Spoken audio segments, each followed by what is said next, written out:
ಕೂಲಿ ಕಾರ್ಮಿಕರನ್ನು ತುಂಬಿಕೊಂಡು ಹೋಗುತ್ತಿದ್ದ ವಾಹನವೊಂದು ಪಲ್ಟಿಯಾಗಿ ಮೂವರು ಗಾಯಗೊಂಡಿರುವ ಘಟನೆ ಬಾಗೇಪಲ್ಲಿ ತಾಲೂಕಿನ ಚಿನ್ನೇಪಲ್ಲಿ ಕ್ರಾಸ್ ಬಳಿ ನಡೆದಿದೆ. ಅಪಘಾತದಲ್ಲಿ ಗಾಯಗೊಂಡವರನ್ನ ಮಾಡಪಲ್ಲಿ ಗ್ರಾಮದ ಕೂಲಿ ಕಾರ್ಮಿಕರು ಎಂದು ತಿಳಿದು ಬಂದಿದೆ.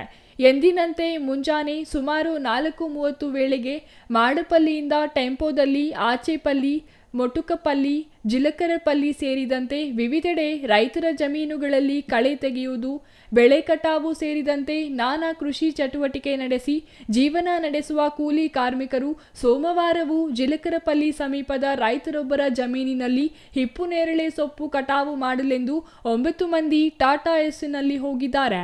ಸೊಪ್ಪು ಕೊಯ್ದು ನಂತರ ಸ್ವಗ್ರಾಮ ಮಾಡಪಲ್ಲಿಗೆ ವಾಪಸ್ ಆಗುವ ವೇಳೆ ತಾಲೂಕಿನ ಚಿನ್ನೇಪಲ್ಲಿ ಕ್ರಾಸ್ ಸಮೀಪ ವಾಹನದ ಟೈರ್ ಬ್ಲಾಸ್ಟ್ ಆಗಿ ಪಲ್ಟಿ ಹೊಡೆದಿದೆ. ಈ ಅವಘಡದಲ್ಲಿ 9 ಮಂದಿ ಕೂಲಿ ಕಾರ್ಮಿಕರು ಸೇರಿ ಚಾಲಕರು ಗಾಯಗೊಂಡಿದ್ದಾರೆ. ಅವರನ್ನು ಆಟೋವೊಂದರಲ್ಲಿ ಪಟ್ಟಣದ ಸಾರ್ವಜನಿಕ ಆಸ್ಪತ್ರೆಗೆ ರವಾನಿಸಲಾಗಿದೆ. ಇದರ ಪೈಕಿ ವೆಂಕಟರಮಣಮ್ಮ, ವೆಂಕಟಲಕ್ಷ್ಮಮ್ಮ, ಕಲ್ಪನಾ ಮೂವರು ಕೂಲಿ ಕಾರ್ಮಿಕರು ಗಂಭೀರವಾಗಿ ಗಾಯಗೊಂಡಿದ್ದಾರೆ.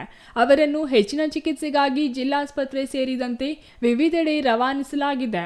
ಉಳಿದವರಿಗೆ ಪಟ್ಟಣದಲ್ಲಿಯೇ ಚಿಕಿತ್ಸೆ ಮುಂದುವರಿಸಿದ್ದಾರೆ. Ganesh R, CTV news, Bagepalli.